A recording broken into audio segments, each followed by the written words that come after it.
Hello guys! For today's vlog, ito po yung aming video nung nagpack kami nung last Sunday. So yan guys, nandito kami sa wine store here in Maunsian Mall. So dito po yan sa Maunsian Mall sa level 3. So umakyat lang po kayo dito at makabili na kayo dito ng wine. Malapit lang po ito sa Uniqlo. So yan guys, namili kami kasi ilalagay namin yan sa box ng kasama ko. Kasi tinulungan siya naming mag-box kasi hindi niya kaya mag-box kasi dalawang box na malaki. So yan guys, nag-start na kami mag-pack dito sa baba ng mall. So ayan, ang dami naming gamit na kinuha doon sa pinastorage niya kasi yung iba guys, yung mga shampoo, yung conditioner na ano na guys, na labas na yung laman ba. So yan guys, nagmamadali na kami kasi umuulan ng time na yan. So ayan, ang apat na shampoo hindi na namin nilagay kasi delikado yun sa loob ng box. Pag nabasa yung box mo, hindi natin alam pagdating sa Pilipinas baka mabutas or mawasak yung baba niya kasi nagmoy sa loob, diba? So hindi na namin nilagay. So yun na guys, yung ibang gamit dyan, nilagyan na namin ng bubble wrap. So ayan si ate, siya yung nag-assist sa amin kasi maraming nabasa na mga washing powder at mga sabon dito sa kanyang pinastorage. So ayan, nanuhan muna namin kasi yung powder niya is 4 na box.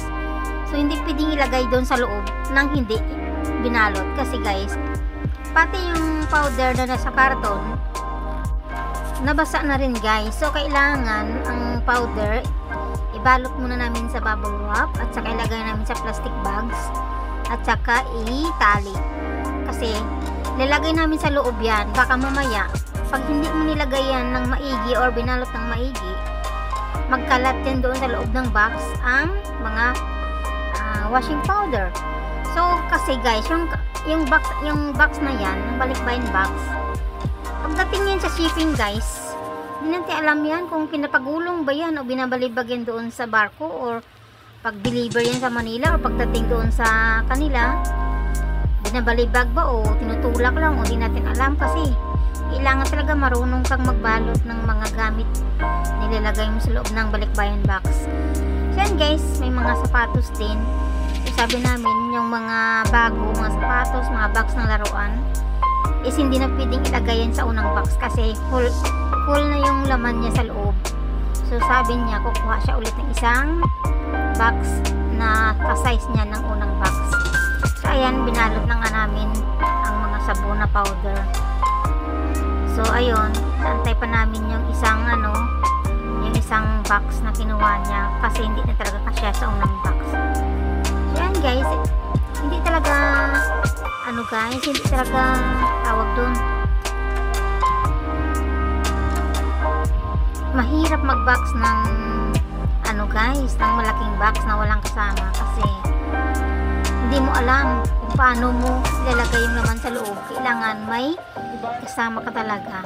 So ayan, na dumating na yung aming box na kinuha na pangalawang box. So ayan, binabalot pa ng nag-assist sa amin ng tape.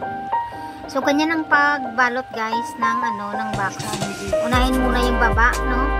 At saka dalawang packing tape ang nilagay yun sa baba na hinigpitan talaga siya. Kasi dyan ang bigat ng mga gamit, dyan na pupunta sa baba ng box. So kailangan talaga yan secure. So ayan, tutulungan siya ni ate maglagay ng tape, paikot-ikutin pa yan. So alam nyo guys, ang pag-box ng balikbayan box, hindi